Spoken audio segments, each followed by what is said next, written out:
شيء أعطيتنا. اللهم اجعلنا وإياهم في كنفك وأمانك وعيادك من كل شيطان مريض وجبار عنيد وذي بغي وذي حسد ومن شر كل ذي شر إنك على كل شيء قدير. اللهم جملنا بالعافية والسلامة، حققنا بالتقوى والاستقامة، وأعذنا من موجبات الندامة إنك سميع الدعاء. اللهم اغفر لنا ولوالدينا وأولادنا ومشايخنا وإخواننا في الدين وأصحابنا ولمن أحبنا فيك ولمن أحسن إلينا والمؤمنين والمؤمنات والمسلمين والمسلمات يا رب العالمين. وصل اللهم على عبدك ورسولك سيدنا ومولانا محمد وعلى آله وصحبه وسلم، وارزقنا كمال المتابعة له ظاهرا وباطنا في عافية وسلامة برحمتك يا أرحم الراحمين. آمين. اللهم صل وسلم على الفاتحة.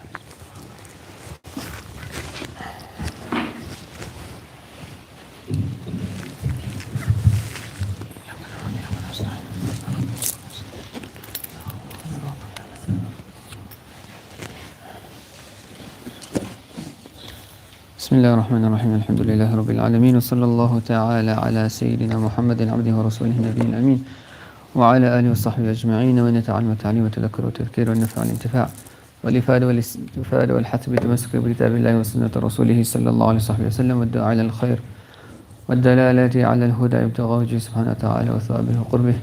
سبحان الله والحمد لله ولا إله إلا الله والله أكبر ولا حول ولا قوة إلا بالله العلي العظيم. سبحان الله وبحمده سبحان الله العظيم. اللهم صل وسلم على سيدنا محمد وذلك السالم وذلك الجاري، وجمعنا به في كل أطوارنا وعلى آله وصحبه نور عدد خلقه رضا نفسه وزنة عرشه من ذلك كلماته عدد كل حرف كتب ويكتب وقرئ ويقرأ وسمع ويسمع ورؤي ويرى أبد الآبدين ودهر الداهرين. السلام عليكم ورحمة الله تعالى وبركاته. We praise and thank Allah subhanahu wa ta'ala for allowing us to see another Ramadan and to reach the half or more than half of Ramadan, the 17th night of Ramadan. Alhamdulillah, throughout history has been celebrated firstly in the hearts of the believers as an auspicious night. Many of the pious would regard that the 17th night of Ramadan was the night of Laylatul Qadr. And obviously there's many opinions about when Laylatul Qadr is. The most famous opinion is that it's in the odd nights of the last 10 nights. However, our Shaykh mentioned that it could be in any of the nights of Ramadan. It could even be perhaps on an even night. And because this is a secret from amongst the secrets of Allah subhanahu wa ta'ala, no one can claim for certainty when it will be. And those awliya whom Allah subhanahu wa ta'ala does give privy to it, right? And we know that it's possible for Allah subhanahu wa ta'ala to give that knowledge to certain people that this particular night is Laylatul Qadr, is because Sayyidina Aisha radiallahu anha, what did she ask the Prophet sallallahu alaihi wasallam? If I find Laylatul Qadr, what should I read? Meaning there are people who are able to find it and they have certainty, they know that this is Laylatul Qadr. So she's now asking, what do I read in Laylatul Qadr? And then the Prophet ﷺ teaches her the famous dua, Allahumma innaka afoon tuhibbul afwa fa'afu anni, Allahumma innaka afoon kareemun raheemun tuhibbul afwa fa'afu anni. Now you find sometimes in the WhatsApp groups, there have been certain awliya, maybe in the past, Allah subhanahu wa ta'ala had opened up for them particularly certain signs into when Laylatul Qadr will be. So for example, they would write that, okay, if now Ramadan starts on this particular day, then Laylatul Qadr will fall on, for example, if it starts on a Monday, then it will fall on a Thursday in the last 10 nights. And some of them made different sorts of codes if you wanted to. And this is available, it's in the books to read. Someone mentioned it to me about one of, there was some message going around. And these are great awliya, obviously. And this was for them and perhaps very close few of their followers. But it doesn't mean that that will remain throughout history. So a person might think, okay, you know what, I found this saying of Imam Abu al-Hasan al-Shadili and I know how to find Laylatul Qadr. And so He only worries about that particular night. The whole purpose of the secret of Laylatul Qadr is that a person exerts himself throughout Ramadan. And so the focus of a believer should not be in trying to find out, was it the 23rd or was it the 27th? The focus of someone who is a true servant of Allah subhanahu wa ta'ala is, how can I be consistent in my entire Ramadan so that if Laylatul Qadr comes upon me, I am on the same pattern of ibadah that I would have gotten Laylatul Qadr, whether I realized it or I didn't actually realize it. And if a person has been on a pattern of ibadah in Ramadan from the first day to the last day, the very least to read the Isha Salah in Jama'ah, read the full Taraweeh, read the Salat al-Fajr in Jama'ah, then they would get Laylatul Qadr. The rewards that the Prophet ﷺ mentioned out of Ramadan for a person who reads the Isha Salah in Jama'ah and they read the Fajr Salah Jama'ah, it is as though they have spent the entire night in ibadah.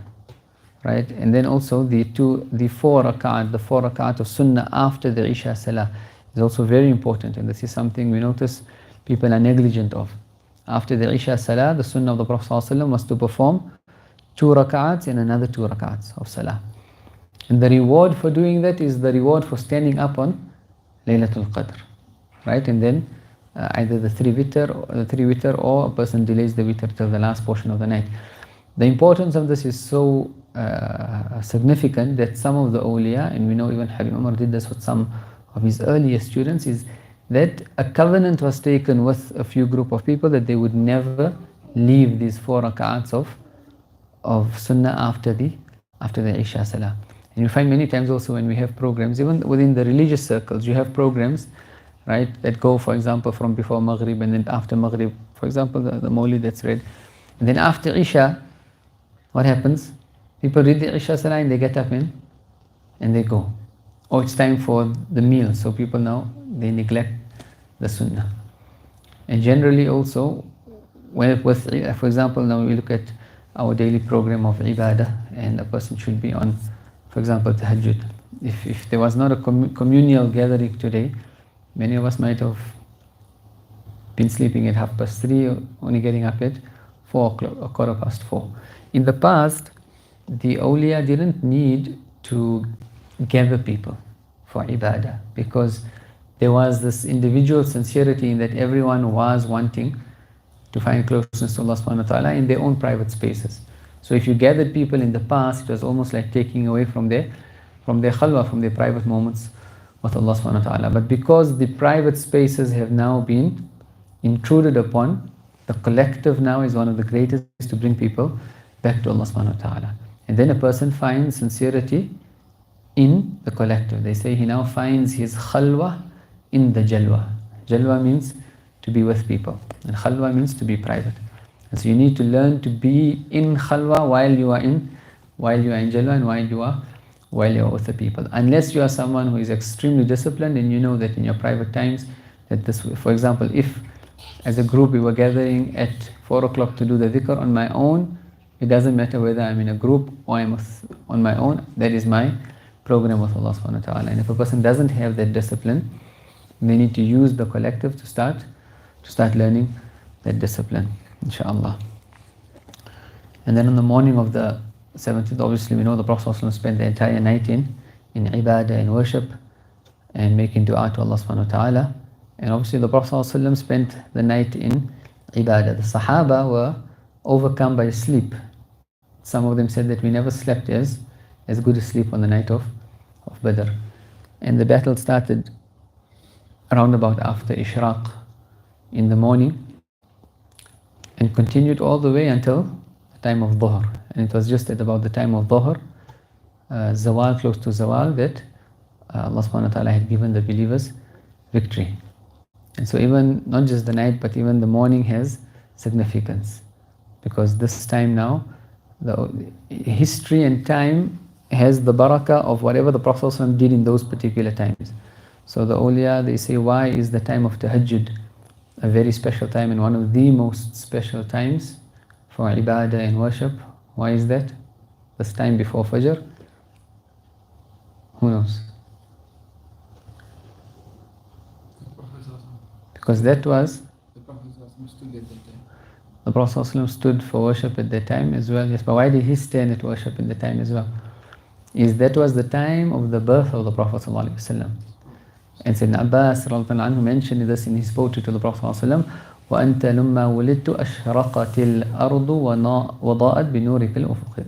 At the time of your birth, the entire horizons and earth was illuminated. When the Prophet ﷺ's physical presence came into this world, that was the time of the greatest illumination of this universe, of this physical realm. And so that was a very special, and that was the moment that Allah subhanahu wa ta'ala had been talking about and speaking about and revealing to messengers previously, and took the covenants from the prophets in the realm that the entire creation that Allah subhanahu wa ta'ala created before the birth of the Prophet ﷺ was all just preparation and glad tidings and telling people about this particular moment, that when Muhammad ﷺ would be born.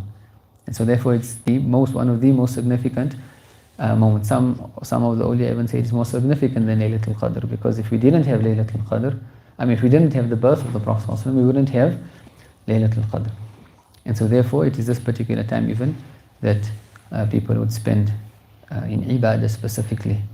And the big nights, this is one of the great times to also be awake and to be spending in the time of the worship of Allah subhanahu wa ta'ala. And we ask Allah subhanahu wa ta'ala to allow so the barakah of that time, because of the Prophet ﷺ did this at that particular time before Fajr, every day until the day of Qiyamah, this time before Fajr would be blessed.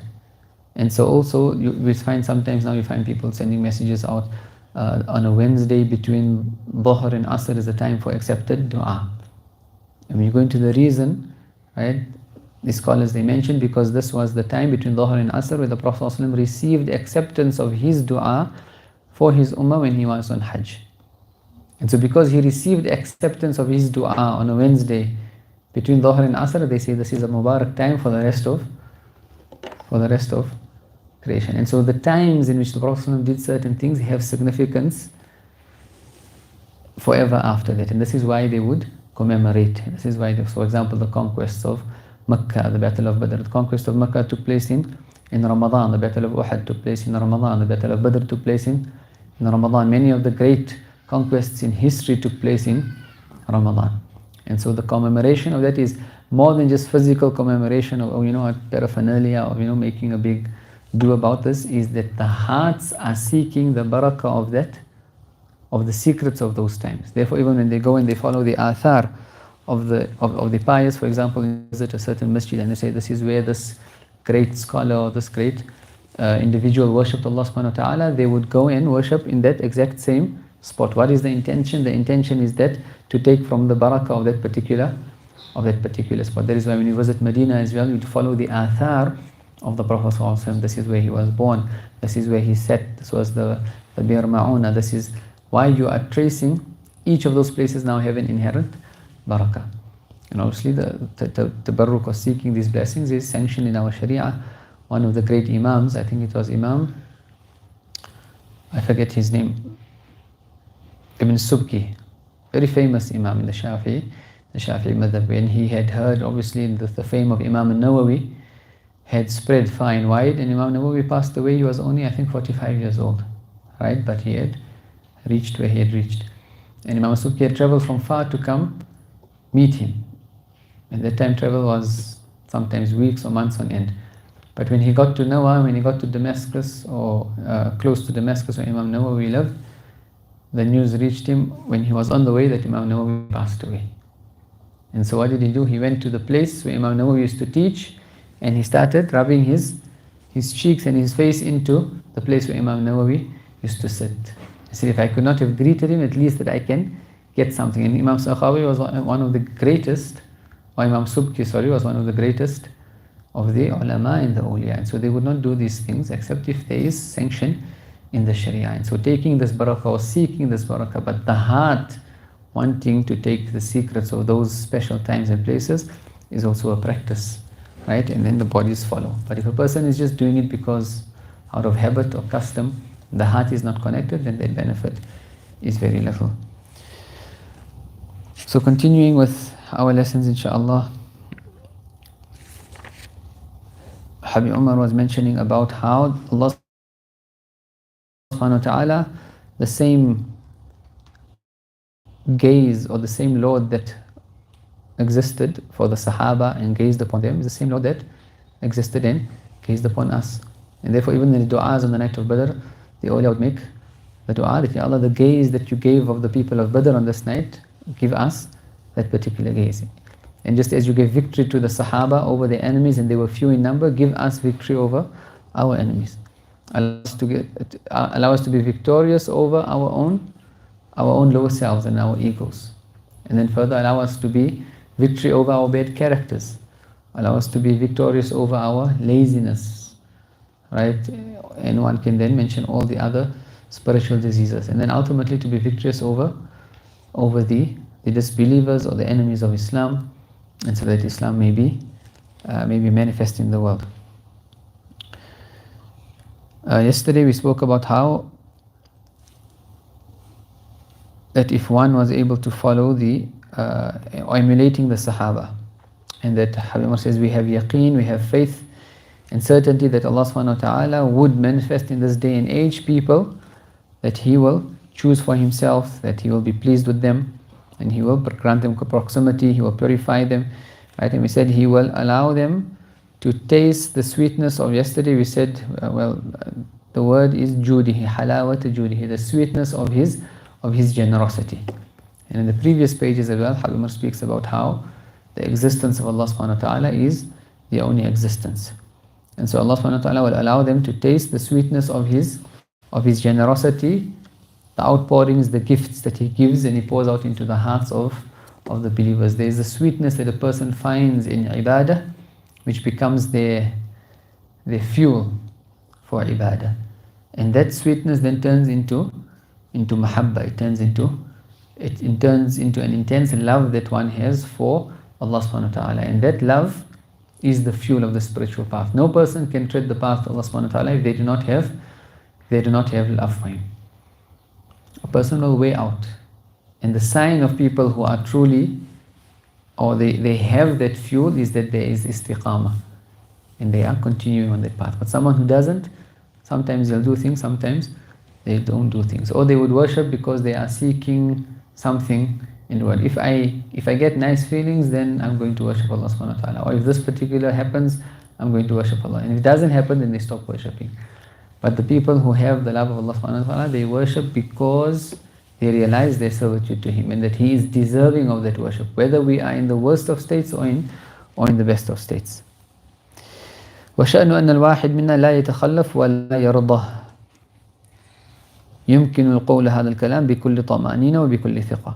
And after mentioning all these great things, and that Allah subhanahu wa ta'ala will even in our times choose people for these very, very high stages, which will resemble also the spiritual state which Allah subhanahu wa ta'ala gave to the Sahaba, because it is these hearts which are required in every age for the manifestation of the deen to take place. And so it has to occur. The question is just who will rise to the occasion to be the chosen ones to fulfill that task. And so why Habib is saying, the reason we are mentioning all of this is that each and every single one of you, or that one of you, do not lag behind. You do not fall behind, you do not fall into sin, you do not fall into retrogression. After mentioning all these things, it means the person now needs to roll their sleeves up. وَلَا يَرْضَى, and nor is he pleased to fall behind. Sometimes the person is lazy, or they know they're falling short and they're like, okay, it's fine. They don't actually make an effort. At the very least, a person should dislike their laziness. So sometimes, many times, even when people ask questions to, like that, I have this quality and I have that quality, and I find myself so, I got a bad character and I get angry. And Habib Umar says the first step is that if you dislike that in yourself, then that's a good thing. The fact that you dislike it about yourself is the first step to the cure, because if you do not realize that you have a certain disease, you cannot make an effort to cure it, but you also have to start disliking it. And one of the ways in which Allah subhanahu wa ta'ala allows a person or some people to get cured, unfortunately, is through exposure. Because people don't fear Allah subhanahu wa ta'ala in private, It's only when they're exposed in front of other people that they now fear that other people are going to see my bad character, or other people are going to see my... Example, a thief. A thief might be stealing things in private, right? And he can be doing that for many, many months or years. And it never occurs to him that this is something despicable in the eyes of Allah subhanahu wa ta'ala. But as soon as he is caught, he stops stealing from people. He might not get a fine or anything else, but as soon as he is caught, he stops stealing. Why? Why does he stop? Why does he stop? Because he's afraid now that people know he is a thief. So he stopped for whose sake? He stopped for the sake of people. And that exposure was in fact a mercy in disguise for him. Because if it didn't happen, he wouldn't have stopped. Right? And if Allah subhanahu wa ta'ala wanted destruction for him, Allah would have left him in that sin and not exposed him, and he passes away in this very bad state. But what a person has to try and do is to try and find and acknowledge and search for their sins and ask Allah subhanahu wa ta'ala not to use exposure as a means of the rectification of his sins. And so many people, when they start wanting to purify their hearts and they start either on a program of dhikr or they start reading books, now the agitation in the heart starts. And many times you might have problems that now come in this person's life. When you have the purification process that's happening, is it an overnight process? Right? When you're planting a seed or you're planting a flower, it's a process. Many people, when they begin to take the spiritual path, there are problems that happen in their lives, sometimes in their marriages, sometimes in their work, because their habitual system of life is changing.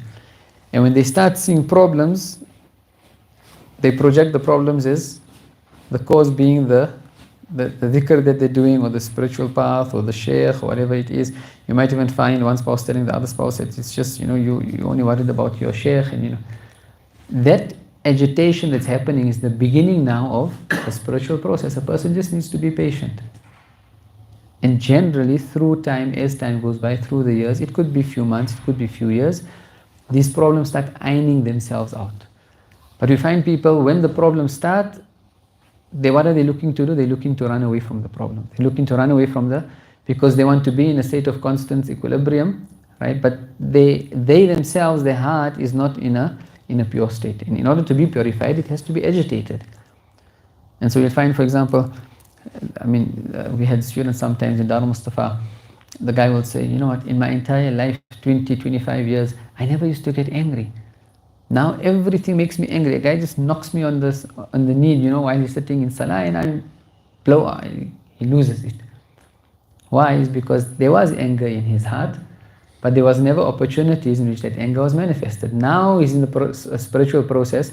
Because that anger is being purified and removed, it has to come to the fore. And when it comes to the fore and you notice it now, you start disliking it. What do you start doing now? Now you start making the effort against it. And this is the mujahada. That mujahada has to be there. The spiritual diseases are not going to go away through some magical wand. Only perhaps if you are in the company of the great awliya. Habib Umar mentions one of the greatest benefits of spending time in the company of the Warrath al-Kummal, or those who are the perfect inheritors of the Prophet ﷺ, is that because they are on that state of perfect purity, when you spend time in their company, there is an outflow, there is an outpour onto your heart. And Habib Umar says that some people, just through one gathering, they will stand up after that particular gathering and they'll never have anger issues ever again, or anger will have been purified. He says some people might have been negligent with Salatul Witr their entire life, but because of the blessings of the company of the pious in that particular gathering, he never has a problem with Salatul Witr in his life. And so therefore the quickest way to purify the heart is the company of the awliya. And that is why the Sahaba are the Sahaba, because they spend time in the company of the Prophet ﷺ. When you come in proximity to a magnet, what happens? What happens? You're being pulled in, right? And you'll notice this when you spend time in the company of the awliya, you're in a different state. The murids of a shaykh and students of a shaykh themselves will notice when the shaykh is around, they're all like sheep. As soon as the shaykh goes in, And that's the effect that he has. Now imagine the Prophet ﷺ and Sahaba were there with him all the time. And then this will even give us an inkling into, and this is not because of the students' worship and their ibadah and whatever it is, it's just the magnetic company and the effect of the company, the physical proximity to the awliya. So then we can appreciate their wives and their children who are spending time in their company all the time. And therefore when it comes to the family, or even those who serve the mashayikh, you might not see them on a hectic program of ibadah and worship and whatever it is, but because they are spending time with him all the time, their purification is happening whether they realize it or not, or whether other people actually realize it or not. And so a person has to have this mujahada, he has to have this striving, identifying each characteristic trait, start one by one. Which are my characteristic traits? As these words are being spoken now, you yourself in your heart and mind know that this particular characteristic trait of mine I don't like. The first one that comes to your mind, that's the one you need to pay attention. You have to go to the books of Imam Ghazali. How does he define this? What does he say are its causes, and what does he give as its? Right? So a person realizes they might be stingy. How does one purify? They make dua first of all. Obviously a person has to make dua, but a person has to now realize what are the causes of my stinginess, as mentioned in the books of. So a doctor cannot cure a disease unless he knows what the causes are. And likewise, you will not be able to cure your diseases until you know what the causes are. And then the different types of medicine. Certain types of medicine might be beneficial, certain types of medicine might not be beneficial for you. And then you've got to start taking that medicine. Right? So you are required to spend at these particular points where you know that I am perturbed to spend in these particular times of my life, or on these particular people. You've got to go out of your way and then fake it until it becomes easy for you to start giving. Then it becomes a part of your character. Then only you can bring it back to moderation. So Imam Ghazali says that if a person's character has gone to an extreme, in order to purify it, or in order to bring it, because the purpose of spiritual purification is to bring all the human traits and qualities into moderation. You don't want extremism on either end. So for example, anger needs to be moderated. If it's too much, it turns into tyranny and oppression. If it's too little, it turns into cowardice. So a person needs to be able to maintain their anger in moderation through the aql, through the intellect, through the teachings of the sharia and the teachings of the books of the purification of the heart. But if a person has gone, for example, to an extreme in eating, a person is a glutton, you can't bring him to moderation. If you try and bring him to moderation, he's going to fall in between gluttony and in between moderation, somewhere in between. You've got to take him all the way to the opposite end, right? And then only when he tastes hunger and now the desire for food is completely removed, now he can actually come to the moderate path. And likewise, many things. So sometimes people might be having certain bad habits. They think, okay, but I need to moderate my bad habits. And they're forever striving and striving and striving, but they never come right. Because they have to be taken to the opposite. And this is why they are doctors of the heart who understand these things, and they know how to deal with people's characters and how to purify their characters. As Imam al-Haddad says, we would spend sometimes 1 year just trying to inculcate one characteristic trait into our students, or we spend one entire year trying to remove one characteristic trait from our students. And so it is a lifelong quest. It's not something that can be achieved overnight.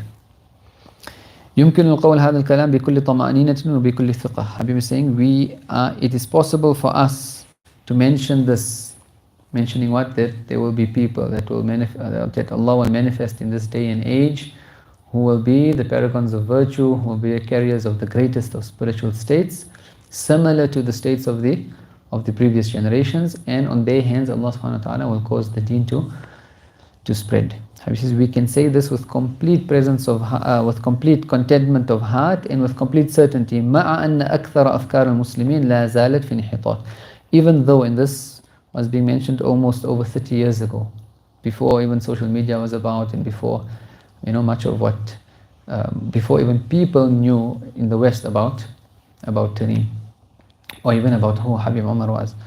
مع أن أكثر أفكار المسلمين لا زالت في انحطاط. Even though most of the Muslims and their thought processes and what they want to achieve in life they still have very, very despicable goals. They're only thinking about the dunya, they're only thinking about themselves, right? Or they're involved in the disobedience of Allah. وَمَا عَنَّ عَامَةً يَدُورُ بَيْنَهُمْ إِلَى الْهُبُوطِ وَأَقْرَبُ. عَامَةً مَا يَدُورُ بَيْنَهُمْ إِلَى الْهُبُوطِ. And all of that, the Muslims, what they are concerned about amongst themselves also are things that are only going to throw them into perdition and throw them into despicability in the eyes of Allah subhanahu wa ta'ala. Right? Muslims in the past, when they gather together, what is there? And even today, when Muslims gather, do they have a sense of understanding that even our time spent together needs to be in the rectification of our characters and in the obedience of Allah subhanahu wa ta'ala? Or was time just spent? So for example, we would find people spending the entire night, they can spend the entire night just chatting, right? Or on their screens. And if a person is in their private, then watching movies and series, not realizing the effect that everything is having on their heart, and that their heart is actually being hardened and being taken further away from Allah subhanahu wa ta'ala. مع هذا كله فيمكن أن نقول هذا الكلام بكل طمأنينة وبكل ثقة وبكل يقين وبكل استقرار. And so Habib is saying we can say these things, and Habib was saying this in a time in which the Ummah 30 years ago was. Now we are living, and it's visible for us to see that there is actually a sort of a revival happening in the Ummah. But 30 years ago, perhaps, when this was, or 40 years ago, when these words were being spoken,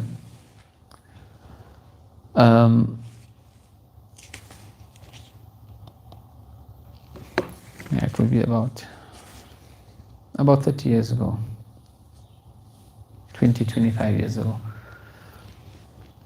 It would have been impossible to imagine 25 years ago what the Ummah is going through now. Just Tareem itself, right? Tareem itself, 15 years ago, it was impossible to believe that there would be 50 different nationalities of students coming to study there. The internet didn't even exist in Tareem. It took half an hour to download an email, right? And half an hour to send another email.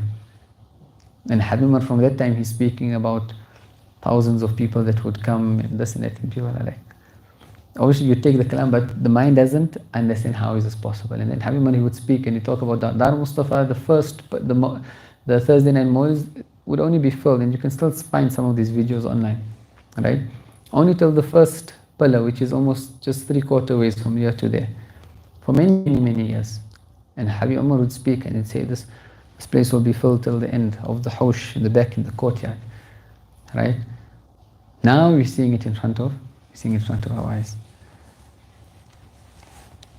وقال الله تعالى عنه, and Habib Umar says لابد أن يقوم فينا سر المشابهة لحالات وأحوال الصحب الكرام. He is again emphasizing the importance that it is extremely imperative that we resemble the states, right, and the stations of the Sahaba. One needs to study the lives of the Sahaba to see what were the qualities that they had, and one then tries to emulate and imbibe those qualities. فإن أهل نصرته في آخر الزمان أشبه الناس بأهل نصرته بأول الزمان. Because the people who will be giving victory to Allah and the Prophet ﷺ in the end of times, they are those who most closely resemble those who gave victory to Allah and the Prophet ﷺ in the first era. Meaning those who live their lives and their external and internal states, their thought process, their hearts are most closely resembling that of the lives of the Sahaba. They are the ones who will be responsible for the manifestation of the deen and giving victory to Allah subhanahu wa ta'ala. And in today's times, that can take many different manifestations. There are many groups, there are many people that are all working for the deen. Within all those groups, those who are closest to the Sahaba, in resembling the Sahaba and following. And one of the clearest signs of that is that their love for the Sahaba and for the Ahl Bayt of the Prophet ﷺ, and constantly reading and narrating and spreading the news of the lives of the Sahaba. And as we mentioned, there is no greater determination that one gets to do da'wah than reading the lives of the Sahaba. وَلِهَذَا لَابُدَّ أَن نُقِيمَ قَوَاعِدَ مِن سِرِّ الْمُشَابَهَةِ بَيْنَنَا وَبَيْنَ أُولَٰئِكَ الصَّحْبِ. And for this reason, it is extremely important that we establish the foundations of the secret of emulation between us and the Sahaba. We need to start establishing those foundations in everything that we do in our lives, according to how the Sahaba lived their lives. One is follow the Prophets, and the lives of the Sahaba were an emulation of the lives of the Prophet ﷺ, but the Sahaba were at different levels. And you would find an affinity in your life to certain Sahaba more than others in terms of the determination that you would have, the type of heart that you would have, right? Are you more given to strictness, or you're more given to softness? And the Sahaba themselves had many different qualities. And sometimes even at different times in your life you would have. As long as you are studying the lives of the Sahaba of the Prophet ﷺ and trying to implement that, this means the person is on the good path. وَلِذَلِكَ التَّعَمُّقُ فِي سِيَرِهِمْ وَأَحْوَالِهِمْ, and also delving deep into their biographies, and through their biographies trying to understand the states that they had with Allah subhanahu wa ta'ala and with the Prophet sallallahu alayhi wa sallam, وَمَعَ هَذِهِ الشَّرِيعَةِ, and with the Sharia of Allah subhanahu wa ta'ala, how they implemented it into their lives, and the awe and reverence that they had for the Sharia, وَالرِّسَالَةِ, and how they received that message from the Prophet sallallahu alayhi wa sallam, and how they were keen to convey that message to others. يَجِبُ أَن نَكُونُ عَلَى قِسْطٍ وَنَصِيبٍ وَافِرٍ مِنْهُ. It is imperative that we all have a portion, and a very great portion, in doing this, studying the lives of Sahaba, understanding their states, how they related to Allah and the Prophet ﷺ and the Sharia and the Da'wah. بحيث نتأملها تماما لتذوقها ومزاولتها. Right? And this needs to happen to such an extent that through constantly thinking about it and delving upon it and going deep into it, we can start to begin to taste, right, the sweetness of that resemblance between the Sahaba. And when one's soul becomes aligned to the prophetic sunnah, right, then there is a nur, there is a light that travels straight through your heart. Right? When you fall, what is the secret of emulation of the Prophet ﷺ? Is that when you emulate the Prophet ﷺ, there is a door of light that is entered into your heart which you will not get in any other way. So for example, a person can sleep. We're talking about just a mundane thing like sleeping. A person can sleep on their back, they can sleep on their stomach, they can sleep on their left side, they can sleep on their right side. But your heart will never be illuminated through the act of sleep until you sleep on your right hand side, but with the intention that I'm following the sunnah of the Prophet ﷺ. A person might sleep on the right hand side because it's comfortable for him, but he doesn't bring to mind that this is the sunnah of the Prophet ﷺ, then this link between him and his heart and the heart of the Prophet ﷺ will not be established, because now that intention is not there. And the purpose of sleeping like him, walking like him, talking like him, doing everything like him, and more important than the physical sunnah is what? The internal sunnah. To have his character when it came to have emulation of him with regards to his character, how he managed his anger, his generosity, his courage, his bravery, his fear of Allah subhanahu wa ta'ala, his hope of Allah subhanahu wa ta'ala, his patience, his thankfulness, his complete trust in Allah subhanahu wa ta'ala. When one emulates the Prophet ﷺ in all these different states, what's happening now? You're living with the Prophet ﷺ from morning to evening. When you wake up, the first thing you do, you read the du'as, but you must bring to mind that because this is what the Prophet ﷺ did. If you do that, that link is created. And Habib Ali Muhammad al-Habashi, he says in every single person's heart there is the image of the Prophet ﷺ ingrained, the image of his face is ingrained in the heart of every single human being, not just every believer. And the more you follow the sunnah of the Prophet ﷺ, the more you send salutations upon him, the veils over that image is actually removed. And so those who actually do see the Prophet ﷺ, whether it is in dreams or wakeful states, it's not surprising for them. Why? Is because to get to that stage, your entire life is already living with the Prophet ﷺ. He's constantly in your heart and in your mind. Because when you're eating, you're thinking about him. When you're drinking, you're thinking about him. When you withhold your anger, you're thinking about him. And this is one of the greatest ways of purifying the soul as well. And many people don't realize, when you get angry, bring to mind the Prophet ﷺ, right? When you want to say a bad word, bring to mind that Sayyidina Aisha's word, that he was not someone who was vile in. As soon as you recall the Prophet ﷺ in the times of your spiritual weakness, you're given that strength, right? But it's because we don't bring the Prophet ﷺ to mind, therefore we fall prey to our weaknesses. And so when a person is doing this and they are constantly living with the Prophet ﷺ in their thoughts and deeds and actions and internal and external states, then it's not surprising that they would they would see him. And then there is another whole new door, a new arena then. We ask Allah subhanahu wa ta'ala to allow us to taste something of these spiritual states, of this special connection to the Prophet ﷺ, to allow us to purify our hearts and our characters, and to allow us to always be in company of people who will be encouraging us to constantly tread this path, and to keep us away from the company of people who will keep us away from this path, and to prevent us from being bad company to other people. Many times when we read the books of Tasawwuf, right, so Imam al-Haddad in the books is saying, be wary of those who will distract you from the path of Allah subhanahu wa ta'ala, those that are involved in the folly of this world. And so a person, when he reads this, what does he do? He starts thinking, yeah, you know, so and so, so and so, so and so. How many times do you think, am I not that person to other people, right? And also many times in the company of the awliya, sometimes you find people, right, they all spend time in the company and they want to run around and go after them and whatever. And we have to remind ourselves, we say, we are the ones that the awliya are ordered to stay away from. Right? And so whenever we read the books of the purification, we must think that we are the worst. What is intended. Imam Ghazali wrote this 500 years ago, or 1,000 years ago, but 900 years ago, but I am the one that's intended by this speech. And if a person believes that he is intended by all of this, then he will never be happy with himself. The only time you can ever be happy with yourself is when your eyes close and that bishara comes. You know, Allah says, khalas, you've passed the test. Until that time, a person can never let their guard down.